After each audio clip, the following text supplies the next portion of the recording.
y a 2 ans, avec ma femme, nous avons été visiter Shiptaghelar, une communauté résiliente en nourriture, en eau et en électricité depuis 1368, avec plus de 30 000 habitants. Ils vivent en harmonie avec la nature, le monde visible, le monde invisible, suivant la tradition de leurs ancêtres.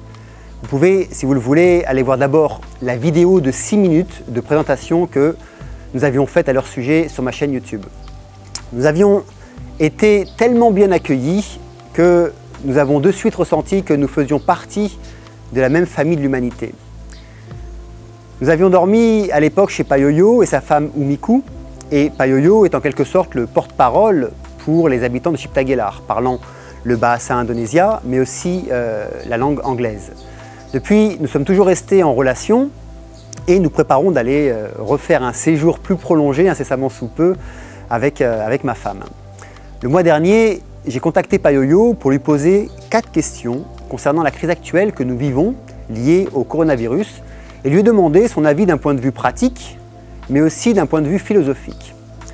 Est-ce qu'à Shiptaghelar, dans votre communauté de 30 000 personnes, vous avez eu des cas de corona et de personnes qui sont mortes dues au coronavirus? Est-ce que la communauté de Shiptaghelar applique des règles comme le port du masque ou la distance sociale dans le quotidien? Que représente le virus actuel du point de vue de la philosophie de vie de Shiptaghelar et pourquoi, à votre avis, les gens ont peur du virus et agissent en conséquence de leur peur et non plus de leur raison? Alors à l'heure où j'enregistre cette vidéo, ils ont traversé 652 années de résilience et ont réussi ce que beaucoup d'autres communautés essaient de faire encore aujourd'hui, mais sans vraiment de résultats. Pour moi, le chef de la communauté, qui est aussi le chef spirituel, appelé Abba, et Payoyo, ainsi que leur communauté, est un exemple de pensée, un exemple de vie et de retour à la raison, et ce qui fait que nous sommes ici sur Terre en tant qu'humains. Je remercie du fond du cœur Payoyo d'avoir pris sur son temps de vie pour pouvoir enregistrer ses réponses. Un message du cœur qu'il adresse à ceux et celles qui sauront ouvrir le leur.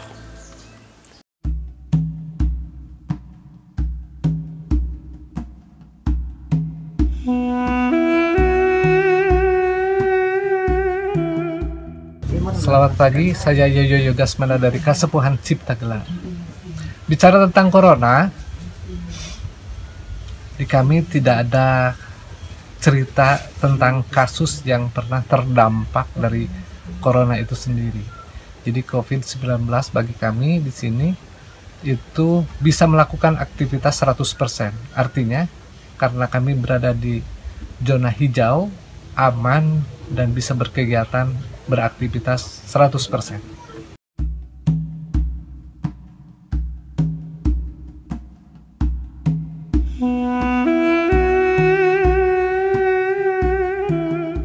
Sehingga kemudian tidak ada penggunaan masker kecuali kita menghormati kalau mau turun ke kota, ke Palabuhan Ratu. Kemudian social distancing juga tidak ada, tidak dibutuhkan karena kita banyak kegiatan yang harusnya memang membutuhkan interaksi antar warga Kasepuhan dalam melakukan proses kegiatan keadatan untuk kebersamaan.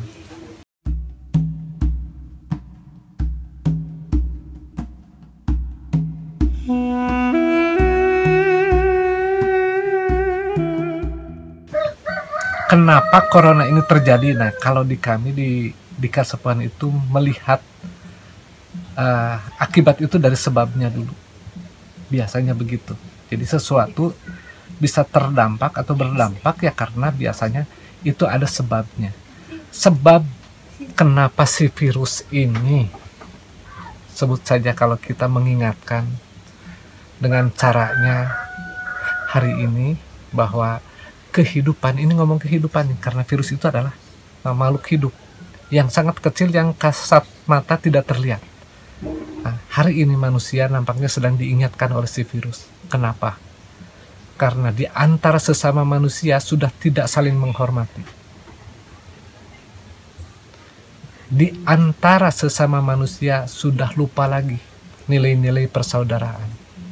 Di antara manusia itu sudah tidak mengenal lagi siapa dirinya untuk mengenal siapa saudaranya.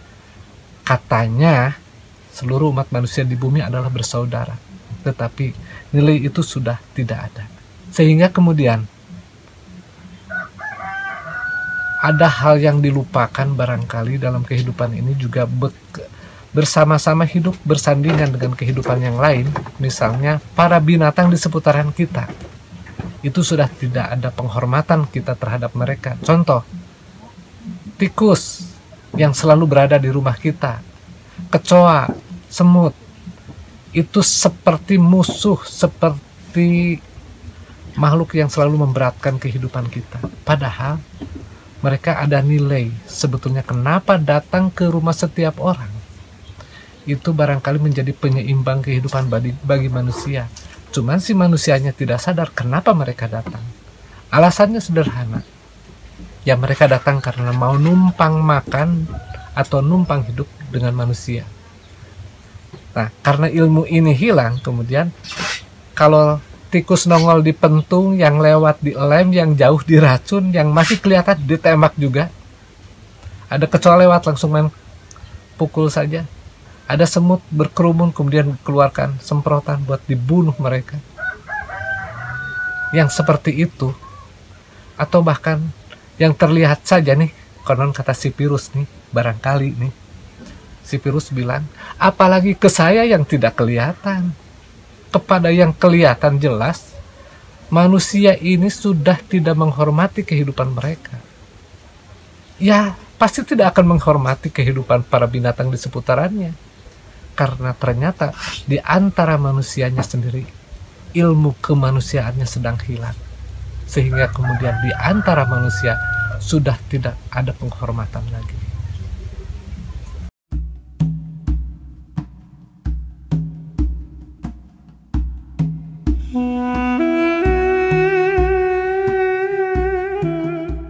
Hal persiapan menghadapi sesuatu yang memang tidak diharapkan ke depan, seperti halnya akan terjadinya corona seperti ini. Para leluhur, kalau di masyarakat tradisi itu sudah mempersiapkan segala kemungkinan apa yang akan terjadi ke depan. Misalnya seperti halnya, ada tradisi yang disebut dengan pajeg sapar, atau wujud dari perah-perahan, yang kemudian itu menjadi satu ciri di mana ada satu herb yang digantungkan di atas pintu kalau di kami di sini. Itu yang menjadi pertanda bahwa kita telah selesai membayar urusan hidup kita manusia kepada pemilik tempat, pemilik lahan, bahasanya kira-kira seperti itu.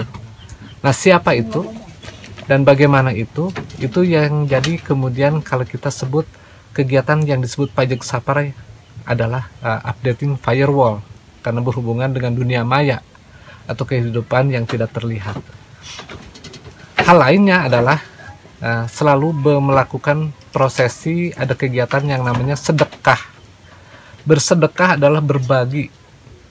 Kita yang hidup sebagai manusia berbagi dengan kehidupan yang lain, makanya ada sedekah ruah. Ruah atau sedekah arwah, bersedekah kepada ruh, kepada spirit yang memang berada di seputaran kita.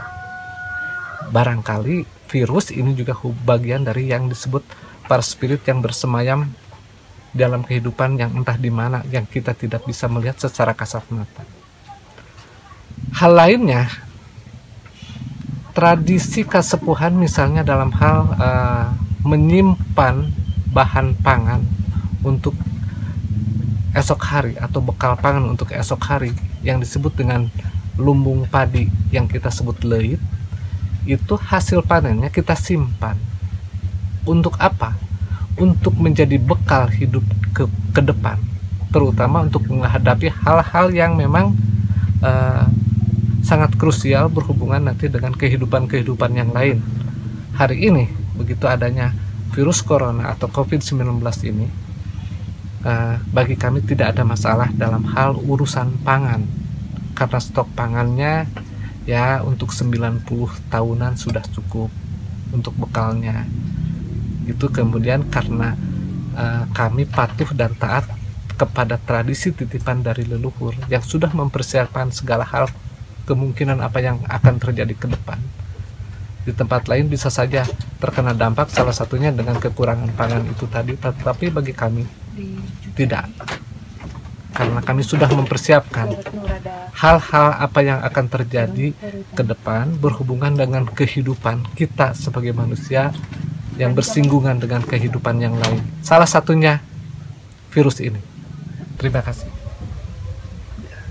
Je vous remercie, Pa Yoyo, pour ce message qui nous rappelle que nous devons revenir à nos valeurs les plus sacrées en nous. Que nous devons réapprendre à vivre avec la nature et non contre elle. Que les virus, les bactéries, les animaux sont nos alliés et non nos ennemis. Et que nous sommes totalement dépendants d'eux pour notre survie. Que la résilience et l'autonomie est un savoir que nous avons oublié, nous qui ne connaissons comme moyen de nous nourrir que nos temples de grande surface, n'ayant pas appris autrement. Que vivre dans la peur n'est pas une vie, mais une mort à petit feu. Et que se rappeler que nous faisons partie de la grande famille de l'humanité et de l'appliquer au quotidien éviterait des conflits et la division telle que nous la vivons aujourd'hui. Je vous laisse sur ces images de vie au quotidien de cet havre de paix hors du temps, à haute valeur spirituelle, si ce mot évoque encore quelque chose pour vous.